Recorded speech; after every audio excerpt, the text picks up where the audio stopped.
नमस्कार दोस्तों, मैं हूं रेलवे पॉइंट्समैन अंकुश। दोस्तों स्वागत है एक और नए वीडियो में। और आज के इस वीडियो में हम बात करने वाले हैं रेलवे ग्रुप डी के लिए जो साइंस आती है उसके इम्पोर्टेंट टॉपिक के बारे में। अभी मैंने जो मैथ और रीजनिंग के इम्पोर्टेंट टॉपिक्स पर वीडियो बनाई थी तो बहुत सारे कैंडिडेट कमेंट कर रहे थे कि साइंस और जीके के इम्पोर्टेंट टॉपिक्स पर भी वीडियो बनाओ। तो मैं आज की इस वीडियो में साइंस के इम्पोर्टेंट टॉपिक्स बताऊंगा कि कौन कौन से टॉपिक्स आपको पढ़ने चाहिए, क्योंकि जो रेलवे ग्रुप डी के टोटल क्वेश्चन है वो 100 आते हैं और 100 में से 25 क्वेश्चन साइंस के आते हैं। और साइंस में भी फिजिक्स, केमिस्ट्री और बायोलॉजी के तीनों पोर्शन के टोटल 25 क्वेश्चंस आते हैं। लेकिन इन सभी टॉपिक्स को पढ़ना, जल्दी से पढ़ना बहुत ही मुश्किल होता है और साइंस बहुत ही मुश्किल एक कैंडिडेट को लगती है। जबकि जो आपका रेलवे ग्रुप डी का एग्जाम है उसमें मैथ और रीजनिंग के अलावा जो साइंस में अच्छा कर लेता है उसी का एग्जाम बहुत ही अच्छा जाता है और उसके सिलेक्शन होने के चांसेस बढ़ जाते हैं। लेकिन साइंस का सिलेबस बहुत ज्यादा बोरिंग होने के कारण कई सारे कैंडिडेट इसमें पीछे रह जाते हैं। लेकिन आज की इस वीडियो में हम उनको कुछ ऐसे टॉपिक्स बताएंगे जिन्हें पढ़ने से आप 25 में से 20 नंबर भी अपने पक्के कर सकते हो। तो इन सभी इंपोर्टेंट टॉपिक्स जितने भी मैं बता रहा हूं इनको आपको बिल्कुल कंप्लीट करना है। और मैंने यहाँ पे बहुत सारे टॉपिक्स के नाम लिखे हैं, लेकिन मैं आपको बताऊंगा कि इनमें से आपको कौन कौन से टॉपिक ऐसे हैं जो पढ़ना ही पढ़ना है, जिसे पढ़ने के बाद आप 25 में से 20 मार्क्स इजीली ले आओगे। तो चलिए दोस्तों बात करते हैं। तो सबसे पहले हम आपको बताते हैं कि जो हमारे साइंस में 3 पोर्शन पूछे जाते हैं। पहला होता है फिजिक्स, दूसरा होता है केमिस्ट्री और तीसरा होता है बायोलॉजी। जैसे कि हमें पता है कि जो पिछला 2019 वाला जो 2022 में एग्जाम हुआ था उसमें फिजिक्स से बहुत ज्यादा क्वेश्चंस पूछे गए थे। वहीं जो 2018 वाला एग्जाम हुआ था उसमें फिजिक्स, केमिस्ट्री से लगभग सिमिलर क्वेश्चन पूछे गए थे। लेकिन अगर हम 2022 के हिसाब से चलें तो 2022 के हिसाब से 10 प्लस हर एक शिफ्ट में फिजिक्स के क्वेश्चन आए थे। वहीं केमिस्ट्री की अगर बात करें तो 7 से 8 क्वेश्चन और बायोलॉजी के 7 से 8 क्वेश्चन हर एक शिफ्ट में देखने को मिले थे। तो इस तरीके से 2022 का एग्जाम ग्रुप डी का हुआ था। उसी के बेस पर हम आपको बताएंगे कि कौन कौन से जो 10 क्वेश्चन फिजिक्स में आए हैं, किस टॉपिक से सबसे ज्यादा क्वेश्चन आए हैं, क्योंकि सिर्फ 3 से 4 टॉपिक से ही 7-8 क्वेश्चन आ गए थे। और केमिस्ट्री से किस टॉपिक से सबसे ज्यादा क्वेश्चन आए हैं और बायोलॉजी से किस टॉपिक से बहुत ज्यादा क्वेश्चन आए हैं। चलिए एक एक करके हम सभी टॉपिक्स के बारे में बताते हैं बिना टाइम वेस्ट किए। अगर वीडियो पसंद आए तो वीडियो को लाइक जरूर कर देना और अगर चैनल को सब्सक्राइब नहीं किया है तो सब्सक्राइब जरूर कर देना। और बाकी जिनको भी साइंस के नोट्स चाहिए हैं, अगर आपके पास कोई ऐसा सोर्स नहीं है, बुक नहीं है, कुछ पढ़ने के लिए नहीं है, पीडीएफ वगैरह, तो मैंने टेलीग्राम ग्रुप में साइंस के नोट्स डाले हैं जिसमें फिजिक्स के भी हैं, केमिस्ट्री की भी हैं, बायोलॉजी के भी हैं। और ये हिंदी और इंग्लिश दोनों अलग अलग मैंने इसमें पीडीएफ डाले हैं। तो वहां से जाके आप अपने तीनों पोर्शन कंप्लीट कर सकते हैं। तो टेलीग्राम ग्रुप की लिंक वीडियो के डिस्क्रिप्शन में मिल जाएगी, साथ ही चैनल के बायो में भी मिल जाएगी, वहां से जाके आप डाउनलोड कर सकते हो। तो चलिए अब हम इंपोर्टेंट टॉपिक्स की बात करते हैं। सबसे पहले हम बात करते हैं फिजिक्स के टॉपिक्स की। तो फिजिक्स के मैंने इतने सारे टॉपिक्स लिखे हैं, लेकिन इनमें से आपको जो मोस्ट इंपोर्टेंट टॉपिक्स पढ़ने हैं, मात्रक, विमाएं तथा गति के नियम आपको पढ़ने ही पढ़ने हैं। सबसे पहले आपको जो मात्रक और विमाएं हैं वो पढ़नी है, जिससे कि जो आपका बेस है वो तैयार हो जाएगा और आगे की जो चीजें आप पढ़ेंगे वो बहुत ही अच्छी तरीके से आपकी तैयार हो जाएंगी। तो सबसे पहला आपको ये वाला टॉपिक पढ़ना है। इसके बाद लाइट चैप्टर आपको पढ़ना है, क्योंकि लाइट चैप्टर बहुत ही इंपॉर्टेंट है रेलवे ग्रुप डी के लिए। 2018 में भी बहुत ज्यादा क्वेश्चन इस टॉपिक से पूछे गए थे और 2022 में भी बहुत ज्यादा क्वेश्चन इस टॉपिक से पूछे गए थे। और इस टॉपिक के अंदर मतलब ये बहुत इंपॉर्टेंट टॉपिक्स है और इस टॉपिक के अंदर अपवर्तन, परावर्तन, मिरर, लेंस और जो ह्यूमन आईज है उसके बारे में पढ़ाया जाता है। और सबसे ज्यादा क्वेश्चंस लेंस और मिरर, जो लेंस की जो हमारी छवि बनती है वो छवि कैसी बन रही है, कहाँ बन रही है, और जो मिरर है उसके बारे में बहुत ज्यादा क्वेश्चन पूछे जाते हैं। और न्यूमेरिकल क्वेश्चन भी आते हैं, कैलकुलेशन करने वाले भी क्वेश्चन आते हैं, फॉर्मूला बेस वाले क्वेश्चन आते हैं। तो आपको जो लाइट वाला चैप्टर है वो बिल्कुल कंप्लीट करना है। अगर आप ये चैप्टर कंप्लीट कर लेते हो तो ये मान के चलो कि 2022 में 3 से 4 क्वेश्चन हर एक शिफ्ट में पूछे गए थे। और यही चीज अगर इस बार आ गई तो ये समझ लो कि आपके 3 से 4 नंबर सिर्फ लाइट वाले चैप्टर से कंप्लीट हो जाएंगे। इसके बाद आपको वर्क, पावर और एनर्जी, कार्य, शक्ति और ऊर्जा वाला चैप्टर कंप्लीट करना है। इसके बाद तापमान और ऊष्मा यानी कि हीट एंड टेम्परेचर वाला चैप्टर कंप्लीट करना है। इसके बाद electric current and magnetic field वाला चैप्टर, विद्युत धारा और चुंबकीय क्षेत्र वाला चैप्टर कंप्लीट करना है। इसके बाद अगर आपके पास समय बच गया तो आपको विद्युत, चुंबकीय और यांत्रिक तरंगे वाला चैप्टर भी कंप्लीट कर लेना है। और टोटल मिला के आपको 6 टॉपिक कंप्लीट ये करने हैं। बाकी समय बचे ना बचे इसको आपको कंप्लीट नहीं करना है। इसके बाद आपको इसी की रिवीजन करनी है, क्योंकि इनसे बहुत ही कम क्वेश्चन हमें 2022 को देखने को मिले थे। उत्तोलक हम लोगों ने बहुत ज्यादा पढ़ा था, लेकिन एक भी क्वेश्चन हमारी शिफ्ट में देखने को नहीं मिला था। वहीं बल के प्रकार से बिल्कुल भी किसी किसी शिफ्ट में एक आध क्वेश्चन आया था, और वही पदार्थ के सामान्य गुण के बारे में भी कोई फिजिक्स में क्वेश्चन नहीं आया था। तो इन 3 टॉपिक्स को आपको बिल्कुल पूरी तरह से अवॉइड कर देना है। अगर ये 6 टॉपिक आप पढ़ लेते हो तो ये समझ लो कि 10 से ज्यादा फिजिक्स पूछी जाती है, 10 सवाल भी अगर फिजिक्स के पूछे जाते हैं तो 8 मार्क्स के सिर्फ इन 6 टॉपिक से पूछे जाएंगे। और ये 6 टॉपिक से छोटे छोटे नहीं हैं, इसी को पढ़ने में आपको कम से कम 40 से 50 क्लास देनी पड़ेंगी अगर आप बेसिक से बिल्कुल पढ़ेंगे तो डेली अगर आप 2 क्लासेस भी पढ़ते हैं तो लगभग 25 दिन में आप पूरी फिजिक्स को कंप्लीट कर सकते हो। इसके बाद 10 दिन में अगर चाहें तो रिवीजन कर सकते हो। तो दोस्तों ये हो गई हमारी फिजिक्स की बात। अब हम बात करते हैं केमिस्ट्री की दूसरे पोर्शन की। इसमें सबसे पहली आती है पेरियोडिक टेबल यानी कि आवर्त सारणी।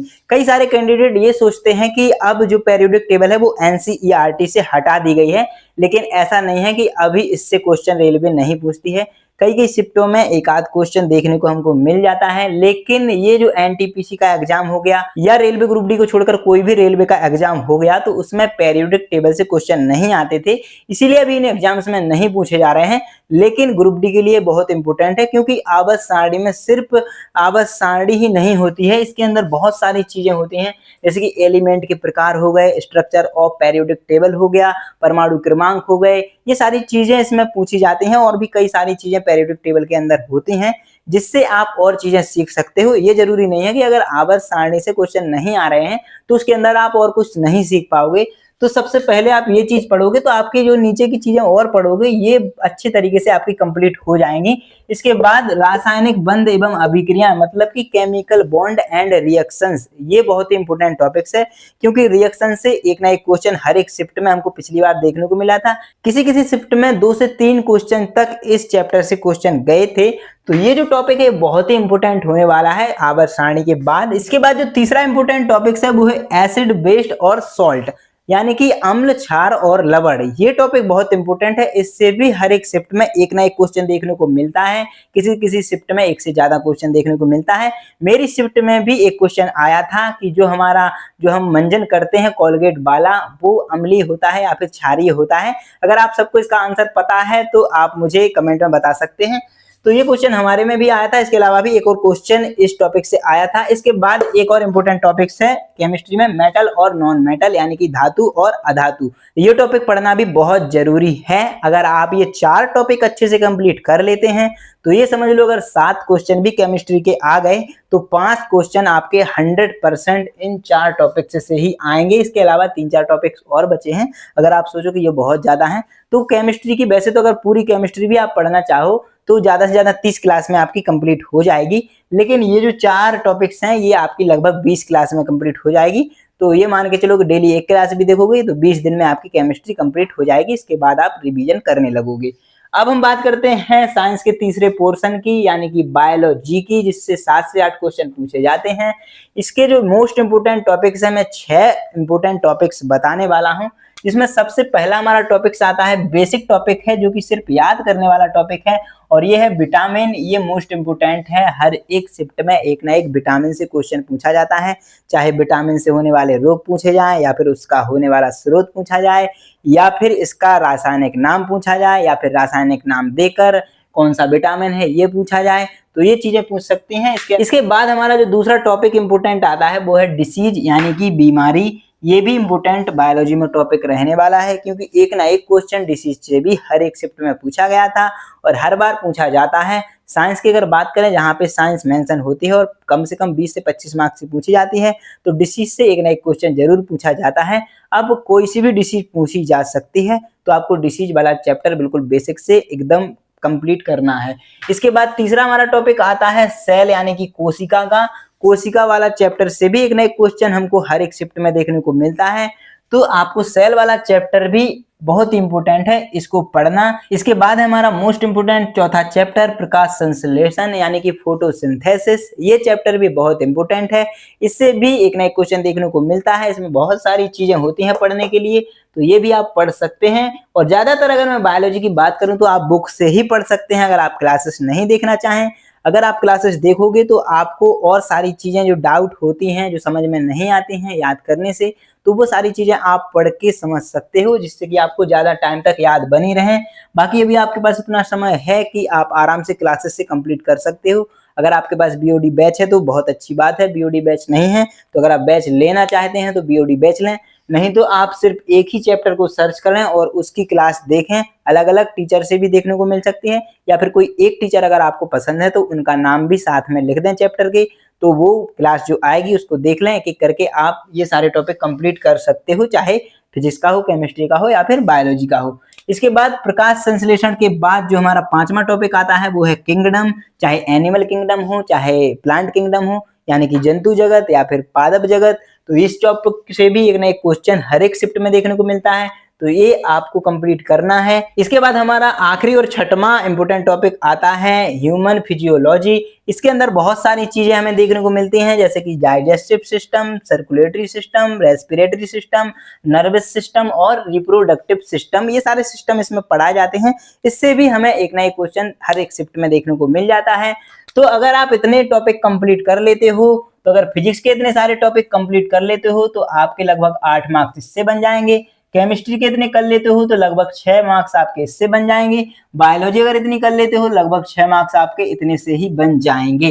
तो हमारे टोटल मार्क्स होते हैं 8 और 6 14 और 6 20 मार्क्स, और 20 मार्क्स का भी हम लोग टारगेट लेके चल रहे थे। ये मान के चलो कि अगर आप इतना पढ़ लेते हो तो 20 मार्क्स आपके 25 में से 100% आएंगे।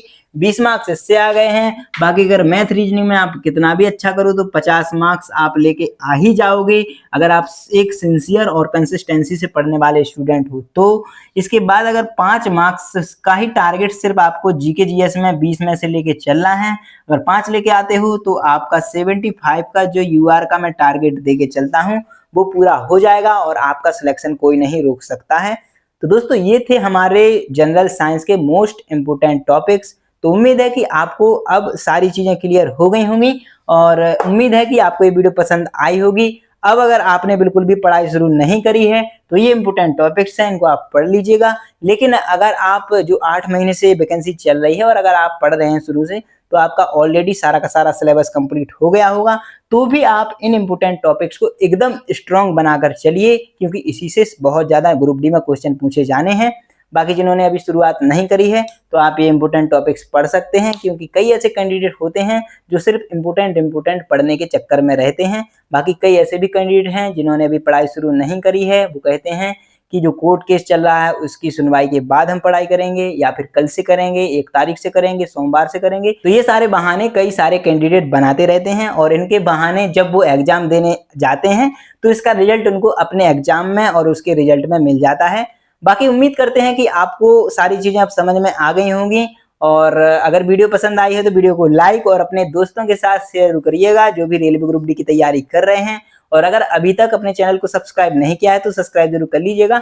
और जिसको भी साइंस के नोट्स चाहिए हैं, चाहे हिंदी हो चाहे इंग्लिश हो, तो आप टेलीग्राम ग्रुप को ज्वाइन करके सबसे ऊपर जब आप जाएंगे या फिर डॉक्यूमेंट वाले सेक्शन में जाएंगे जहाँ पे पीडीएफ खुलती हैं, तो वहां से जाकर भी, या फिर आप सर्च बटन पे क्लिक करके उस पे साइंस का या तो साइंस लिख दें या फिर बायोलॉजी, फिजिक्स, केमिस्ट्री कुछ भी लिख दें तो उस पे पीडीएफ आ जाएगी। और तीनों पीडीएफ अलग अलग हैं, फिजिक्स की अलग है, केमिस्ट्री की अलग है, बायोलॉजी की अलग है। उसे डाउनलोड कर और जो मैंने जो इंपोर्टेंट टॉपिक्स बताए हैं उनको मार्क कर लेना या फिर किसी पे लिख लेना। सिर्फ वही टॉपिक आपको कंप्लीट करने हैं। इसके अलावा जब आपके ये टॉपिक कंप्लीट हो जाएं, और जिनके कंप्लीट हो गए हैं वो जितने ज्यादा अभी से मॉक टेस्ट दे सकते हैं वो मॉक टेस्ट दें, और कोशिश करना है कि जो प्रीवियस ईयर के मॉक टेस्ट हैं वो ज्यादा से ज्यादा देने की कोशिश करें, जो 2022 में एग्जाम हुए थे। तो अब मेरी शिफ्ट की बात करें तो मेरा 5 सितंबर की फर्स्ट शिफ्ट में एग्जाम हुआ था। तो जिसको भी ये जानने की जिज्ञासा है कि मेरा कौन सी शिफ्ट में एग्जाम हुआ था, तो 5 सितंबर 2022 की फर्स्ट शिफ्ट में मेरा एग्जाम हुआ था। आप जाके मेरी शिफ्ट देख सकते हैं। बहुत ही हार्ड उसमें मैथ और रीजनिंग आई थी, टाइम टेकिंग थी, हार्ड तो नहीं थी। तो इस हिसाब से जो अगली हमारी इंपोर्टेंट टॉपिक्स की वीडियो है वो जीके और करंट अफेयर की रहने वाली है। उसमें मैं बताऊंगा कि जीके आपको किस तरीके से पढ़नी है और करंट अफेयर आपको कब तक की और कैसे पढ़नी है। तो सबसे पहले मैं आप सभी को ये बता दूं कि जो भी करंट अफेयर की डेली क्लासेस सभी करंट अफेयर के लिए ही सिर्फ ले रहे हो, वो अब ग्रुप डी के लिए अगर ले रहे हो तो अभी से लेना बिल्कुल बंद कर दो, क्योंकि अब से लेकर जो आगे के टाइम चल रहा है उसकी करंट अफेयर अब नहीं पूछी जाएगी, क्योंकि एग्जाम से लगभग 2 महीने पहले की ही करंट अफेयर पूछी जाती है। तो अब जनवरी से लेकर जुलाई तक की कंप्लीट आपको बिल्कुल करनी है और बाद में अगस्त तक की भी आपको कंप्लीट कर लेनी है। और जो रेलवे ग्रुप डी का एग्जाम होगा उसमें 6 से 7 मार्क्स की करंट अफेयर पूछी जाएगी, जो कि एनटीपीसी के एग्जाम में भी लगभग 8 से 9 मार्क्स करंट अफेयर के आए हैं और 2025 की और 2024 तक की करंट अफेयर पूछी गई है, ज्यादातर 2025 की ही आई है। तो चलिए दोस्तों, मिलते हैं अगली वीडियो में, तब तक के लिए नमस्कार, धन्यवाद।